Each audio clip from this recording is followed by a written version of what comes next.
Bonjour, bienvenue à Inspiration. Alors, on va continuer aujourd'hui. On a vu vraiment depuis nos deux premières capsules que la puissance de Dieu est avec nous. On a le Dieu Tout-Puissant avec nous. Et aussi, aujourd'hui, ce que je veux qu'on voit, c'est que l'apôtre Paul avait sa foi fondée sur la puissance de Dieu. Tu sais, des fois, on peut avoir notre foi bien enracinée, fondée, que Dieu est bon. On peut avoir notre foi bien enracinée, fondée, que Dieu va prendre soin de nos besoins. Mais il y a une grande chose que l'apôtre Paul, lui, c'était ancré en lui, sa foi était fondée sur la puissance de Dieu. Il l'a vu à l'œuvre dans sa vie. Et c'est ce qu'on va regarder aujourd'hui, combien l'apôtre Paul avait sa foi fondée sur la puissance de Dieu. Et on a vu dans la capsule 2 que l'apôtre Paul avait parlé d'Abraham, puis qui avait dit Dieu qui appelle les choses qui ne sont pas comme si elles étaient, puis démontrait la puissance de Dieu. Eh bien, c'est ce qu'on va regarder aujourd'hui avec l'apôtre Paul. Parce que vraiment, s'il y en a un qui a eu des attaques terribles, continuelles, nombreuses, de toutes sortes dans sa vie, c'est l'apôtre Paul. Et je vais en lire quelques-unes de ses attaques à lui dans 2 Corinthiens 11, puis je vais commencer à lire au verset 23. L'apôtre Paul dit, « Sont-ils ministres de Christ? Je parle en termes extravagants, je le suis plus. Comment? Par les travaux, bien plus par les coups, bien plus par les emprisonnements, bien plus souvent en danger de mort. 5 fois j'ai reçu des Juifs 40 coups moins 1. 3 fois j'ai été battu de verge. 1 fois j'ai été lapidé. 3 fois j'ai fait naufrage. J'ai passé 1 jour et 1 nuit dans l'abîme. Fréquemment en voyage, j'ai été en péril sur les fleuves, en péril de la part des brigands, en péril de la part de ceux de ma nation, en péril de la part des païens, en péril dans les villes, en péril dans les déserts, en péril sur les mers, en péril parmi les faux frères.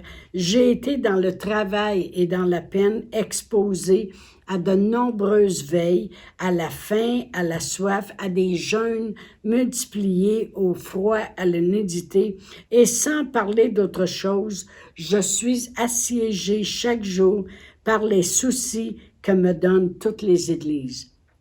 Qui est faible, que je sois faible, qui vient à tomber, bien que je brûle. Autrement dit, l'apôtre Paul est décrit ici toutes les choses qui ont passé, des naufrages, des périls, lapidés, fouettés, battus de verge, emprisonnés. Nommez-en, il les a presque tout eu. Amen. Mais il y a une chose qui est grandiose, c'est que l'apôtre Paul a toujours été délivré de chacune de ces tribulations. La parole de Dieu nous dit que le malheur atteint souvent le juste, mais l'Éternel l'en délivre toujours. Il a toujours vu la main puissante de Dieu quand il était emprisonné, de voir comment Dieu avait ébranlé les fondements de la prison, les portes se sont ouvertes, les prisonniers se sont ramassés tous dans la cellule de Paul, il a prêché, il a emmené un réveil. Comment Dieu l'a toujours, au moment où il était pour être pris par une foule en péril, par des brigands ou quoi que ce soit, Dieu l'en délivrait toujours. Amen. Et il a terminé son combat. Alors, dans 2 Timothée 4,7, il dit, « J'ai combattu le bon combat, j'ai achevé la course, puis j'ai gardé la foi. » Alors, s'il y en a un qui peut parler de la puissance de Dieu, puis qui n'en parle souvent, il le prie, il le prêche. Pourquoi? Parce qu'il l'a vécu dans sa vie, il a vu la puissance de Dieu, de son Dieu Tout-Puissant, il y croit. Sa foi est fondée sur la puissance de Dieu. Il y a beaucoup de gens que c'est la course qui les finit, tandis que lui, c'est lui qui a fini la course. Amen. J'ai souvent vu des gens entrer dans le ministère, puis on va être capable de continuer. Ils ont été obligés d'arrêter, ils ont abandonné, parce que c'est la course qui les a finis à cause des obstacles qui s'élevaient. Mais tandis que l'apôtre Paul, c'est lui qui a fini sa course. Amen. Il prie la puissance de Dieu. Si je vais dans Éphésiens 1, et il le prie non seulement pour lui, mais il le prie aussi pour les autres. Et si je commence à lire au verset, dans Éphésiens 1, au verset 16, ça dit ceci. Il dit, « Je ne cesse de rendre grâce pour vous. Je fais mention de vous dans mes prières, afin que le Dieu de notre Seigneur Jésus-Christ, le Père de gloire, il vous donne un esprit de sagesse et de révélation dans sa connaissance, qu'il illumine les yeux de votre cœur pour que vous sachiez quelque chose. Quelle est l'espérance de son appel? Quelle est la richesse de la gloire de son héritage qu'il réserve aux saints? Et quelle est envers nous qui croyons l'infinie grandeur de sa puissance? » Alors l'apôtre Paul, il dit, moi, quand je prie pour vous, là, je prie que vous ayez la révélation. Je prie vraiment pour que vous compreniez votre héritage, puis que vous sachiez quelle est l'infinie grandeur de sa puissance. C'est très important, vous allez dire, oh, oui, je le connais, ce verset-là. C'est pas connaître quelque chose, c'est en avoir la révélation qui fait la différence. Voyez-vous, l'apôtre Paul le vivait dans sa vie, cette puissance-là. Puis il dit vraiment, ma prière, là, c'est que vous la connaissiez, cette puissance-là. Que vous connaissiez l'infinie grandeur de comment il est un Dieu toute puissance, comment toute la puissance lui appartient, comment c'est au siècle des siècles, il ne changera jamais. Je prie que vous connaissiez ça comme ça quand vous arrivez en face d'un danger, quand vous êtes mal pris en quelque part, que ce soit la puissance de Dieu qui vous en délivre. Amen. C'est ce qu'il priait ici, l'apôtre Paul. Et il prie que il continue ici, il dit, cette infinie grandeur de sa puissance qui se manifeste par la vertu de sa force. Puis là, il nous explique comment la vertu de sa force s'est déployée un jour. Il dit, il l'a déployée en Christ en le ressuscitant des morts. Alors, il associe la puissance de Dieu à donner la résurrection des morts. Eh bien, on l'a vu dans notre première capsule, comment il a ressuscité des choses qui étaient mortes en Abraham et Sarah pour qu'ils aient un fils. Alors ici, il parle de Christ qui a ressuscité des morts en le faisant asseoir à sa droite dans les lieux célestes, au-dessus de toute domination, de toute autorité, autrement dit, cette petite puissance des ténèbres. Amen. Et de toute puissance, de toute dignité, de tout nom qui peut être nommé dans le siècle présent et encore dans le siècle à venir. Amen. Alors, il démontre vraiment qu'est-ce que la puissance va faire.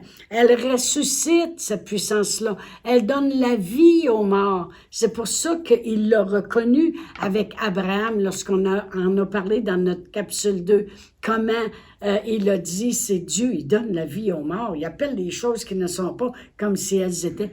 Il avait lui-même avait une infinie connaissance, révélation de la puissance de Dieu. Amen. Il prie cette puissance-là. Pourquoi? Parce qu'il sait que c'est cette puissance-là qui peut te sortir de prison ou de ta prison. Parce que des fois, c'est pas toujours en arrière des barreaux. Des fois, les gens sont emprisonnés par des mythes, des choses qui leur ont été faites, que ça a bâti des murs. Ils se sont enfermés, ils se sont exclus, ils se sont mis à part, ils se privent de choses. Moi, quand je vivais dans la page, j'étais dans une prison, je me privais de sortir, je me privais de partir magasiner avec les femmes parce que j'avais trop peur d'avoir un accident d'auto puis de mourir. Je vivais dans la page, j'étais emprisonnée, j'étais dans une prison. Et il sait que l'infinie grandeur de Dieu, c'est elle peut te délivrer de la prison. Elle peut te délivrer du péril quand tu es en danger. Elle peut te relever de la mort s'il le faut. Et moi, je peux dire que moi-même, mon témoignage, c'est ça. À cause du COVID en 2020, le gros COVID, pas les dérivés, là.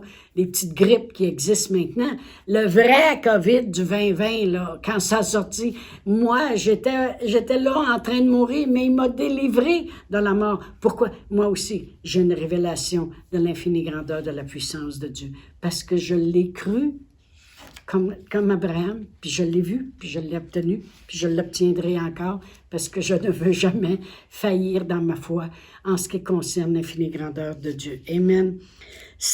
J'ai marqué, c'est une des plus grandes prières qui peut changer le cours de notre vie. Seigneur, je veux connaître l'infinie grandeur de ta puissance qui se manifeste avec efficacité par la vertu de ta force. Amen. Alors, vraiment, l'apôtre Paul, il était intéressé à le prier, à le prêcher, puis à le démontrer. On va aller à 1 Corinthiens 2, 1 Corinthiens 2, versets 1 à 5. Je vais vous lire ça. 1 Corinthiens, chapitre 2, versets 1 à 5. Là, il est en train de prêcher. Tantôt, il priait, là, il prêche. Il dit, « Pour moi, frère, lorsque je suis allé chez vous, ce n'est pas avec une supériorité de langage ou de sagesse que je suis allé vous annoncer le témoignage de Dieu. Car je n'ai pas eu la pensée de savoir parmi vous autre chose que Jésus-Christ. » Autrement dit, je n'ai pas parlé de moi-même, j'ai parlé de Jésus.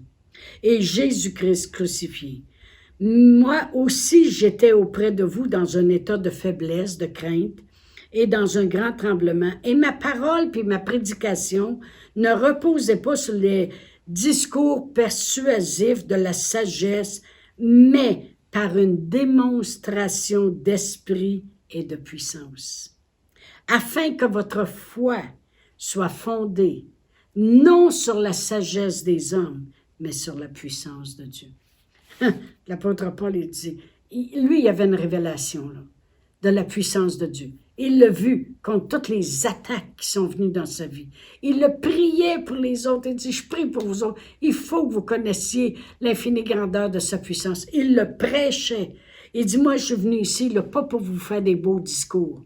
Moi, je suis venu vous faire une démonstration d'esprit et de la puissance de Dieu. Amen.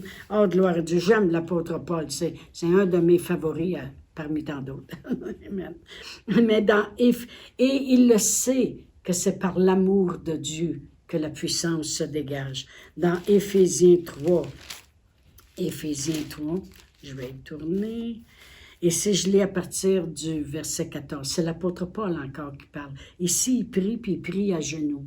Il dit, à cause de cela, je fléchis les genoux devant le Père, de qui toute famille dans les cieux sur la terre tire son nom, afin qu'il nous donne, selon la richesse de sa gloire, d'être puissamment fortifiés par son esprit dans l'homme intérieur, en sorte que Christ habite dans nos cœurs par la foi, étant enraciné, fondé dans l'amour, on puisse comprendre avec tous les saints la largeur, la longueur, la hauteur, la profondeur de son amour et connaître l'amour de Christ qui surpasse toute connaissance, en sorte qu'on soit rempli jusqu'à la plénitude de Dieu.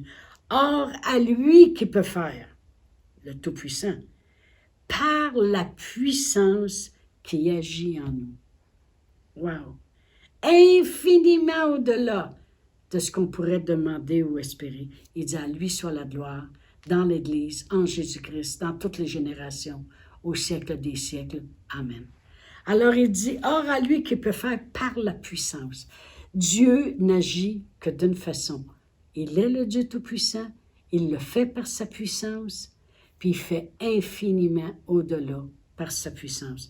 L'apôtre Paul avait une grande révélation de l'amour et la puissance de Dieu.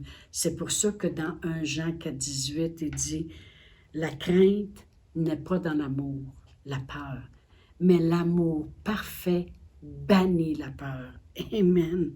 Car la crainte suppose un châtiment et celui qui craint, il n'a pas été perfectionné dans cet amour-là. Quel amour? L'amour que le Dieu Tout-Puissant, il a voulu par sa divine puissance nous amener conforme à lui, conforme à sa puissance. Il nous a aimés pour dire, moi je veux les rendre, nous autres, aussi puissants que moi, par ma puissance en eux. C'est quelque chose. Amen. Je vais juste terminer en disant, la peur, c'est quoi au juste? Si quelqu'un pourrait définir, c'est quoi la peur? C'est quoi avoir peur? C'est quoi quand on peut dire, parce qu'une fois, Jairus, Dieu lui a dit, lorsqu'il a eu une mauvaise nouvelle, ne crains pas, n'aie pas peur. C'est quoi la peur? Je vais vous donner ma définition. Vraiment, c'est toute opposition qui s'élève et qui nous démontre que l'on n'a pas ce que ça prend pour s'en sortir. La peur, c'est toutes les oppositions qui s'élèvent. Puis ces oppositions-là, ils essayent de nous démontrer que nous, on n'a pas ce que ça prend pour s'en sortir. Ben non, tu t'en sortiras jamais. Ben non, tu n'as pas d'argent. Ben non, tu t'en sortiras jamais. Voyons non, tu n'as pas d'instruction, tu n'as pas été à l'école, où c'est que tu veux travailler? Voyons, tu t'en sortiras jamais. Puis là, c'est quoi qui s'installe? La peur. Toute opposition qui s'élève, puis ces oppositions-là essaient de te démontrer que tu n'as pas ce que ça prend. Tu n'as pas ce que ça prend. Amen. Pour t'en sortir. Ça, c'est la peur. Mais nous, on n'a pas à avoir peur parce qu'on a ce que ça prend. Le Dieu Tout-Puissant est dans notre vie. Si on le fait maître de notre vie. Amen. Pas, il est là, l'autre bord, puis quand j'aurai besoin de toi, je te le dirai, c'est pas ça. Si Dieu fait partie de ta vie, tu es un enfant de Dieu parce que Jésus t'a compris ce qu'il a fait à la croix, puis il l'a fait pour toi, puis tu as dit, Seigneur Jésus, tu es le sauveur de ma vie. Alors, tout ce que Jésus est, puis tout ce que Dieu est venu vivre en toi. Il a fait de toi une habitation de Dieu. On a ce que ça prend. C'est pour ça qu'on n'a pas à avoir peur. Alors, quand une situation s'élève, moi, il y a des situations qui se sont élevées ces jours-ci. Et cette nuit, j'ai pas dormi beaucoup. Je me suis endormie très tard, j'ai même pleuré un peu, j'ai prié au travers de ça. Il y a des choses qui se sont élevées. Mais ce matin, je suis ici, puis je vais vous dire, j'ai dit à mon mari, sais-tu comment j'ai prié pour ma journée d'aujourd'hui? J'ai pas dit, Seigneur, aide-moi pour que ça y aille bien. J'ai dit, Seigneur, je ne suis pas capable d'enseigner 8 capsules. Par ma force à moi. Je n'ai pas ce que ça prend aujourd'hui. Je n'ai pas l'énergie, je n'ai pas rien. Mais, Seigneur, je sais que toi, tu es l'extension de ma limitation. Toi, tu es la puissance qui vient m'aider. Par moi-même, je ne peux rien faire. Mais parce que j'ai le Dieu Tout-Puissant avec moi, je le sais qu'à la fin de la journée, je vais regarder ma journée puis je vais dire, « Wow! Ha! T'as réussi la mère. » Pourquoi? Pourquoi? Parce que les événements essayaient de me démontrer que je n'aurais pas ce que ça prend aujourd'hui. Mais j'ai décidé, comme l'apôtre Paul, de dire non. Le Dieu Tout-Puissant est avec moi, alors j'ai tout ce que ça prend. Amen. Gloire à Dieu. L'apôtre Paul, il priait la puissance, il prêchait la puissance, puis il vivait la puissance. OK? C'est une chose de juste le prier, c'est une chose de se mettre à le prêcher, mais c'est une autre chose de commencer à vivre la puissance. Dans 2 Corinthiens 13,4, je vais terminer avec ça. Ça dit, car il a été crucifié à cause de sa faiblesse. Le mot faiblesse, c'est son humilité. Il parle de Jésus. À cause de son humilité, à cause de sa soumission à vouloir mourir pour nous. Le mot faiblesse, c'est ce que ça veut dire ici. Il a été crucifié à cause de sa soumission, à cause de son humilité, sa faiblesse. Mais il vit par la puissance de Dieu. C'est pour ça que l'apôtre Paul dit, c'est une infinie puissance qui a ressuscité Christ d'entre les morts. Mais il vit par la puissance de Dieu. Il dit, nous aussi, ça c'est l'apôtre Paul qui parle, il dit, nous aussi, nous sommes faibles en lui. Nous sommes soumis, nous sommes humbles, nous sommes faibles en lui. Mais nous vivons avec lui par la puissance de Dieu pour agir envers vous. Il dit, il est mort. Mais il vit par la puissance de Dieu. Ben, il dit, nous aussi. nous vivons par la puissance de Dieu. Amen. C'est pour ça que je vous disais que j'aimais beaucoup le chant qui dit son sang n'a pas perdu la puissance. Amen. Alors, je vous dis à la prochaine. Au revoir. Chantal Paulus est avec vous tous les jours du lundi au vendredi sur Facebook et YouTube. Vous pouvez écrire à Chantal en privé sur Messenger. Si vous avez manqué une capsule, retrouvez-la sur la section vidéo de Facebook ou sur YouTube si vous désirez faire un don par Interac. Voici l'adresse courriel capsule.inspiration@gmail.com. Le mot de passe est inspiration au pluriel. Vous pouvez aussi faire un don par www.eslr.org/DONS. Veuillez indiquer en mémo Capsule Inspiration.